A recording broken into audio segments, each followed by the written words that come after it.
aí pessoal, tudo bem? Nesta aula nós vamos falar sobre o governo de Costa e Silva, que vai governar de 1967 até 1969. O Costa e Silva, era membro pertencente à linha dura, porque havia uma partição, uma subdivisão. De um lado nós tínhamos a linha dura e de outro lado nós tínhamos a Sorbonne, No caso, a linha dura eram os membros mais radicais, mais exaltados, ao passo que a Sorbonne eram os membros mais moderados, menos radicais, tudo bem? No caso, o Costa e Silva fazia parte da linha dura, dos membros radicais. E outra coisa importante é que o Costa e Silva era defensor do nacionalismo. Isso é uma característica importante deste presidente que governou o Brasil, Ele era defensor do nacionalismo. Muito bem. Uma coisa que vai acontecer vai ser a demissão de funcionários civis. O Costa e Silva, ele demitiu todos os funcionários civis que ocupavam importantes cargos. Apenas duas exceções, no Ministério do Planejamento e no Ministério da Fazenda, em que manteve-se, no caso, no Ministério do Planejamento, a figura ilustre do Hélio Beltrão, e no Ministério da Fazenda, de Antônio Delfim Neto, ou simplesmente Delfim Neto, Bom, eram as duas exceções aí, tudo bem? Esses dois ministros, tanto o Delfim Neto quanto o Hélio Beltrão, iniciaram um projeto que visava retomar o crescimento sem, contudo, aumentar a inflação, E aí nós vamos ter a situação socioeconômica. Quando eu digo situação socioeconômica, fica subentendido, fica implícito que eu estarei abordando a questão social e também a questão econômica. Uma vez que a situação de social, econômica, evidentemente a parte econômica, os aspectos econômicos, tudo bem? Bom, quando nós falamos em Costa e Silva, nós temos que associar, cravar na cabeça, na parte social da insatisfação dos trabalhadores, Então, os trabalhadores estavam insatisfeitos, estavam descontentes. Mas por quê? Isso é uma redação. Você expôs a sua tese, agora explica, argumenta por que os trabalhadores estavam insatisfeitos. Perceba que história não é decoreba, história é raciocínio puro, Engana-se quem pensa que é decoreba. Então, apresentei a minha tese, A insatisfação dos trabalhadores foi um dos problemas enfrentados por Costa e Silva, uma vez que, haja vista que ele enfrentou vários problemas, mas o cerne, foi a insatisfação dos trabalhadores. Mas por quê? Por causa da política deflacionária implementada no governo anterior, que ocasionara a diminuição dos salários e, por conseguinte, reduzir o poder de compra das empresas de capital brasileiro. Então perceba, que o Castelo Branco, que a gente viu na aula passada, deixou o abacaxi para quem? Para o Costa e Silva. Aquela política deflacionária, implementada no governo anterior, diminuiu os salários dos trabalhadores. E você acha que o trabalhador lá quer ver o seu salário diminuído? De hipótese alguma, de maneira alguma.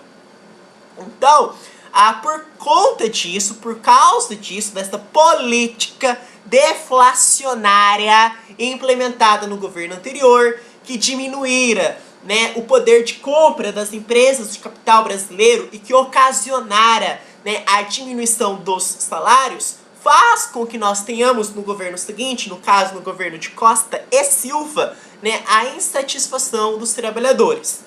E como numa redação, diante de uma situação problema, eu tenho que apresentar uma solução, ou soluções, melhor dizendo, que nós costumamos chamar de ponto de intervenção, Você tem que intervir de alguma forma. E como que foram, as soluções? Quais, melhor dizendo, foram as soluções tomadas diante desta situação problema? Ora, as bolas, nós tivemos, o aumento, vai aumentar uma coisa chamada linha de crédito bancário para o setor privado. Eu tenho certeza que vocês já ouviram falar de linha de crédito bancário.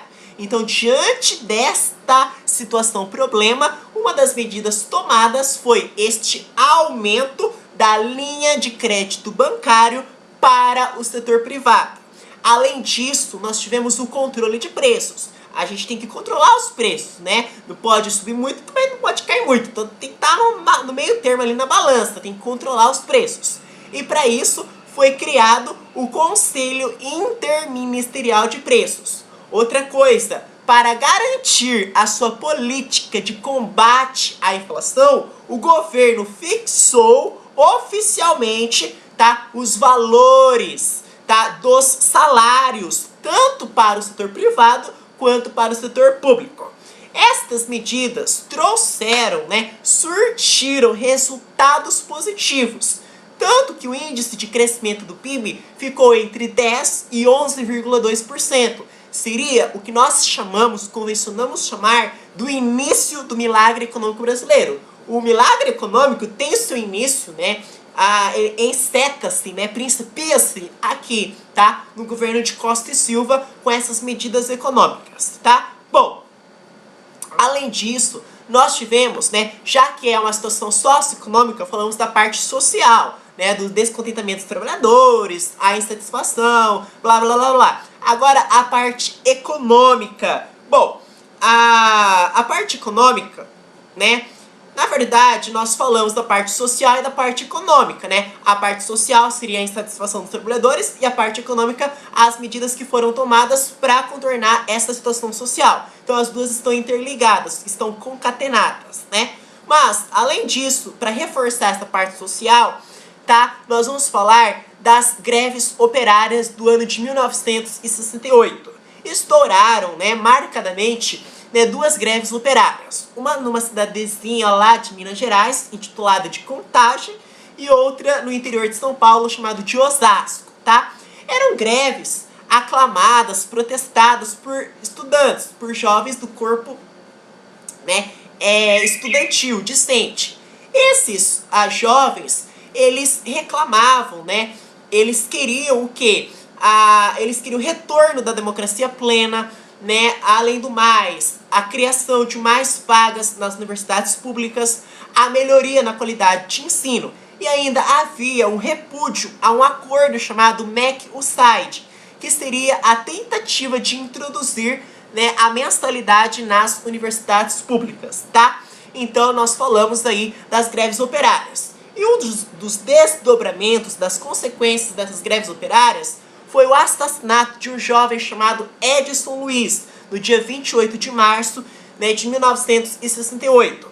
Aconteceu no Rio de Janeiro o assassinato. Por quê? Porque ele, né, ele recebeu a bala, porque na verdade ele não estava sozinho, ele estava acompanhado de vários estudantes que reclamavam, né, da qualidade da comida do calabouço, não só da qualidade, bem como do preço, que era extremamente elevado, para estudantes que não tinham recursos, né, de poder pagar isso aí, tá? Tomar um sucutivo aqui.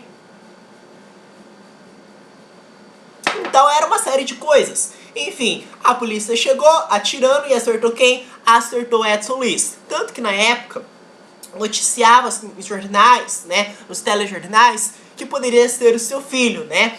Muito bem, tá? E aí nós vamos ter a passeata dos 100 mil, no dia 26 de junho. Em março vai ter o assassinato do Edson Luiz, no dia 28 de março. Aí, no mês de junho, precisamente no dia 26 de junho, vai acontecer a passeata dos 100 mil, que vai reunir artistas, intelectuais, grupo de trabalhadores, parlamentares, professores, religiosos, jornalistas, enfim, um corpo bem legal aí, certo? Eles vão reclamar, vão nas ruas, tá? Beleza, a passeata dos 100 mil, beleza? E aí nós vamos ter o pronunciamento do deputado Márcio Moreira Alves, que era membro do MDB da Guanabara, certo? E ele usou a tribuna do Congresso Nacional para fazer os seus discursos parlamentares convencionais. Aí o Procurador-Geral da República pintou trechos das falas do Márcio Moreira Alves e encaminhou para, né, os quartéis lá, né? Aí os oficiais ficaram indignados, afirmando, alegando que o Márcio Moreira Alves estava abusando dos seus direitos políticos, dos seus direitos individuais, né, julgou como um atentado à ordem democrática, tá? Agora nós vamos falar do ato institucional número 5, do AI-5, que é o mais importante você associar ao governo Costa e Silva.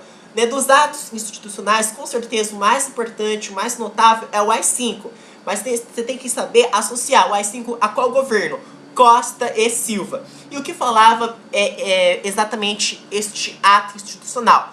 Bom, ele, né, dava ao governo o direito de fechar o Congresso Nacional, fechar as assembleias estaduais e as assembleias municipais, tá? Castar mandatos, suspender direitos políticos por 10 anos, tá?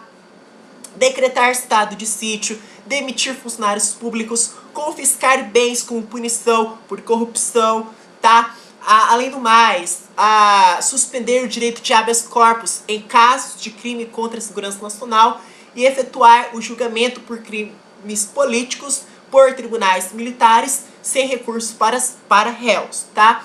Então essas eram algumas medidas tomadas pelo AI-5 aí, tá? Bom, e aí vai ter o afastamento do Costa e Silva, né? Vai vir uma junta militar com o ministro da Marinha, do Exército, da Aeronáutica. Da Marinha, o Augusto Rademacher, do Exército, o Aurélio de Lira Tavares, né? E da Aeronáutica, o Márcio de Souza Mello. Aí nós vamos ter as atuações das guerrilheiras, né? A falta de crédito na ação parlamentar, né, em derrubar o avanço da ditadura, fizeram com que setores da esquerda se organizassem, né, e levantassem lá, fizessem a maior, né, zona tal.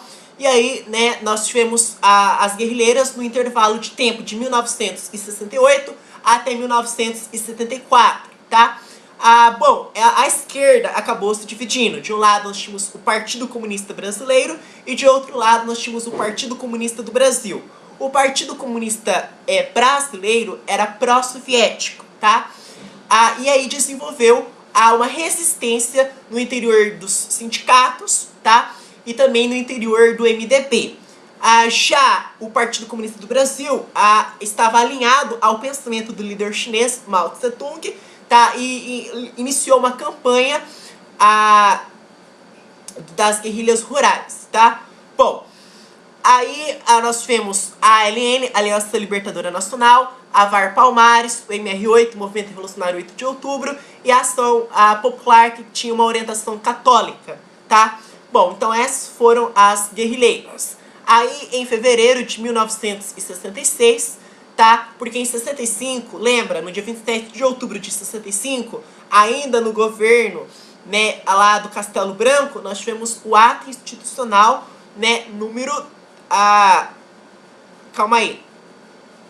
Número 2, não é? O ato institucional número 2. Em outubro de 65, no dia 27 de outubro de 65. Aí um ano depois, em fevereiro, né? Aí que a data é divergente, tem livro que traz 5, tem livro que traz 12. Nós tivemos o quê? O AI-3, né? O AI-3, o ano seguinte. Aí veio o AI-5, né? No dia 13 de dezembro de 68. Eu esqueci de falar, o AI-5 é no dia 13 de dezembro de 68. Aí um ano depois, em 69, em fevereiro de 69, veio o AI-6, né, que dava ao governo o direito, né, de expulsar do Brasil quem fosse considerado subversivo. Seria o asilo aos opositores, tá? Aí nós falamos das organizações de repressão, né, do OBAN e do DOI-CODE. OBAN, Operação Bandeirante, isso também é governo Costa e Silva. OBAN, Operação Bandeirante, e DOI-CODE, Destacamentos de Operações de Defesa Interna, né, que algumas vezes eram financiados por empresários. Eram organizações de repressão, né, para aprimorar a eficiência de repressão. Muitas mortes, muitas torturas, muitos desaparecimentos, enfim, tá? E aí tem, para terminar, a escolha sucessória de Costa e Silva. O nome mais cotado entre a jovem oficialidade era o nome de Albuquerque de Lima, tá? Só que pelo fato dele estar ligado a empresários civis, fez com que o nome dele fosse excluído e fosse escolhido o nome do Emílio Garrastazu Médici, que é o nosso próximo presidente. Eu esqueci de falar que o vice do Costa e Silva era um civil, era o Pedro Aleixo. Só que ele ficou impossibilitado de assumir o governo porque ele se negou, ele foi o único membro que se negou a assinar o AI-5, tá? Bom, nos vemos nas próximas aulas então. Muito obrigado.